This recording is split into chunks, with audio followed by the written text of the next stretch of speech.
Hey Gamespot viewers, this is Senior Editor Kevin Van Ord, and I'm sitting here with Mike Reed. You are a producer on Crysis 3. Well, this is correct. And we are going to take a look at some demo footage here. And why don't you go ahead and set us up for what's happening in the Crysis story that's setting up what we're going to see today. So back at E3, we showed a segment on Canyon, which is actually the third segment in Crysis 3, and this takes us back a step to the first time we come into the Dome. And the first time we come into the Dome, and we're alongside someone who's well known in the Crysis series by the name of Psycho, who's just come and busted Prophet out of incarceration where he's been for many years. And Psycho's been working with this rebel group, and it's really part of, this is sort of the introduction, and the first time we come inside the Dome, and an introduction to Psycho himself. So what is the purpose of the Dome here? That, you know, we're here in the Dome, but what is happening under the Dome, and why does the Dome exist? So there's two segments as to why the Dome exists. So the first one being that after the events of Crysis 2 and Alcatraz, so what happened is the Cell Corporation took all the credit for what happened during that time, and basically they came out, did a bunch of press releases and said, hey, we're going to protect you guys from the alien threat, and we're going to contain them inside this dome. But there's actually something deeper going on in here, in that Cell, over the course of this 20 plus years since Crysis 2, has managed to take over the world's energy resources. And in doing so, contained under this dome specifically, there's a bunch of domes worldwide, but this being the Liberty Dome, contained over New York City, there's a bigger power going on here that has to do with Cell and the rebels.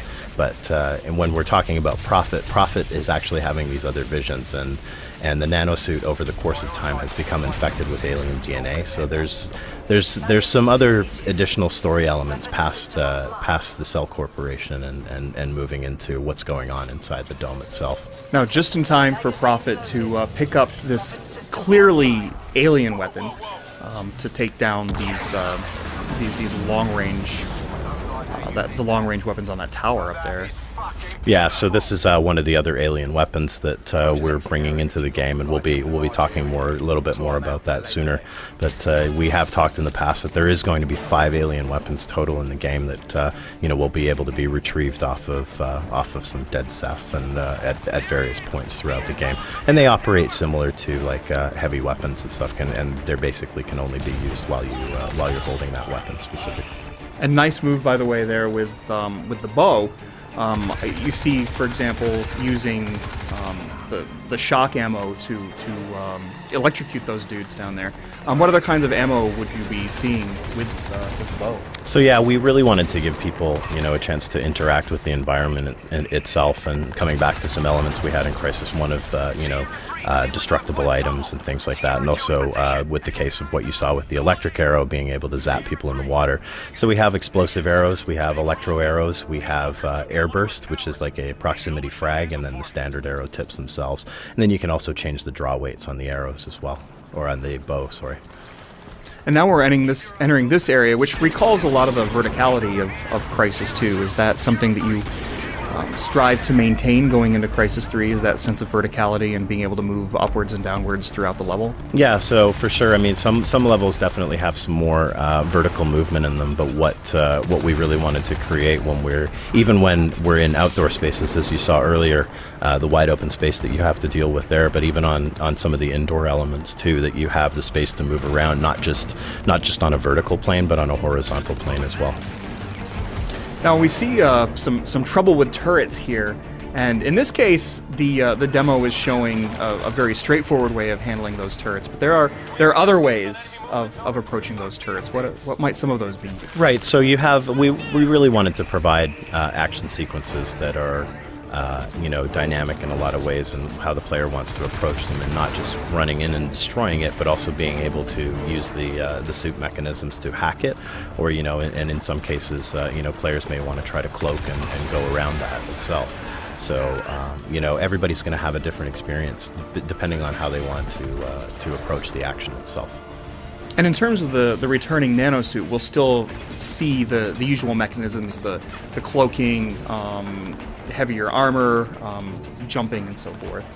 Yeah, so you'll see a lot of those systems. Some of those systems have actually been a little more integrated, like sprinting, for instance, no longer uses energy. And that's actually changed in the multiplayer side as well. We've also gone back and revamped the nanosuit upgrade systems as well, so that it's combinations and nanosuit kits, no longer collecting nanocatalysts from dead aliens as well. And then, of course, the visor modes and what you can do with that in terms of hacking and nanovision and those staples of the Crysis series. Now you've also, you know, we're back in New York, of course, but it's definitely a greener New York than we saw in Crysis 2. It's a sort of a combination of jungle and urban jungle. What is some of the, you know, what's sort of the look that you're going for in the sense of place here? So it's kind of a mix of both. I mean, we wanted to take, we came back to New York for storyline reasons and what's going on here. And we really wanted to take both sides from Crysis 1 with the jungle environments and Crysis 2 and kind of combine those elements into one, into what we've talked about as the Seven Wonders, which breaks down into a few different areas, which we've shown. We've shown Swamp, which was back at the initial launch. We've shown Canyon, which was for our Dam Busters demo, and then Fields for this one as well. So each of the different areas has kind of moved in and allowed for our designers to kind of go wild in the way that they've put these together, and of course providing players with a different experience through each of the zones they'll pass through. Well, Mike, thanks for stopping by. That brings us to the conclusion of the Crysis 3 demo. Obviously, we're looking forward to playing more when the game arrives. Great, thank you. Thanks.